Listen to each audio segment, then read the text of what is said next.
Anabolism হচ্ছে একটা synthetic process এবং ক্যাটাবলিজম হচ্ছে একটা ব্রেকডাউন প্রসেস। এবং অ্যানাবলিজমে কী হবে, যেহেতু সিনথেটিক প্রসেস এখানে হচ্ছে এটিপি খরচ হয়, আর অ্যানাবলিজম এটা হচ্ছে যেহেতু ক্যাটাবলিজম অর্থাৎ ব্রেকডাউন প্রসেস এখানে হচ্ছে এটিপি প্রডিউস হয়। এবং অ্যানাবলিজম এখানে হচ্ছে স্মল মলিকিউল থেকে, অর্থাৎ এই যে স্মল মলিকিউল থেকে হচ্ছে আমাদের কী হবে, লার্জ কমপ্লেক্স সাবস্টেন্স তৈরি হয়। এবং ক্যাটাবলিজম এখানে হচ্ছে যেহেতু ব্রেকডাউন প্রসেস তার মানে হচ্ছে লার্জ কমপ্লেক্স থেকে ব্রেকডাউন হয়ে ছোট ছোট মলিকিউলে হচ্ছে কনভার্ট হবে।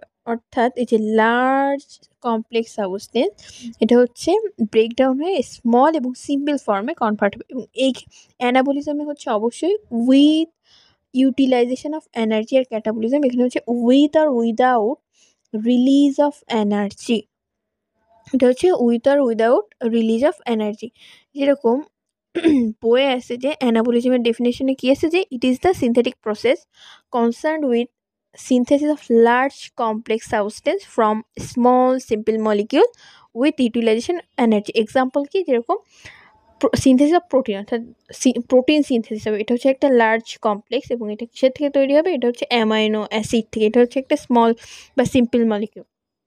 এবং ক্যাটাবলিজমের ডেফিনেশনে কী আছে যে it is the breakdown process concerned with breakdown of large complex substance into a small and simple form with আর উইদাউট রিলিজ অফ এনার্জি। এখানে কিন্তু ক্যাটাবলিজম হচ্ছে উইথ আর উইদাউট রিলিজ অফ এনার্জি। এবং এক্সাম্পল কী আছে, যেরকম গ্লাইকোজেনোলাইসিস অফ গ্লাইকোজেন, অর্থাৎ গ্লাইকোজেন থেকে কনভার্ট হচ্ছে গ্লুকোজে গ্লাইকোজেনোলাইসিস প্রসেসের মাধ্যমে। এবং এই ক্ষেত্রে যেহেতু উইথ আর উইদাউট রিলিজ অফ এনার্জি, তার মানে হচ্ছে এনার্জি এক ক্ষেত্রে রিলিজ হবে আবার অন্য ক্ষেত্রে রিলিজ হবে না। কোন ক্ষেত্রে এনার্জি রিলিজ হবে, অর্থাৎ এই যে এনার্জি রিলিজ এটা হচ্ছে যখন গ্লুকোজের অক্সিডেশন হবে তখন হচ্ছে এনার্জি রিলিজ হবে। এবং কোন ক্ষেত্রে এনার্জি রিলিজ হবে না, যখন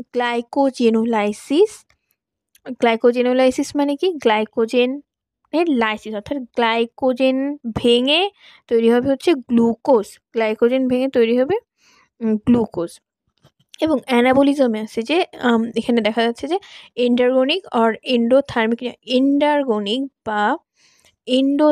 রিয়াকশান কি, এটা হচ্ছে যে যে রিয়াকশান বা যে প্রসেস হচ্ছে এনার্জি ইউটিলাইজ হয় সেটাই হচ্ছে এন্ডারগনিক বা হচ্ছে এন্ডোথার্মিক রিয়াকশান।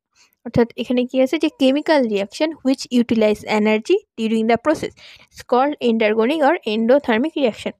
ক্যাটাবলিজম কি, ক্যাটাবলিজম হচ্ছে তো একটা ব্রেকডাউন প্রসেস। এবার এখানে আছে হচ্ছে এক্সারগনিক বা হচ্ছে এক্সোথার্মিক রিয়াকশান। এটা কি, এটা হচ্ছে একটা রিয়াকশান যেখানে এনার্জি রিলিজ হবে। যেমন বইয়ে আছে যে chemical reaction which release energy during the process call exergonic or exothermic reaction.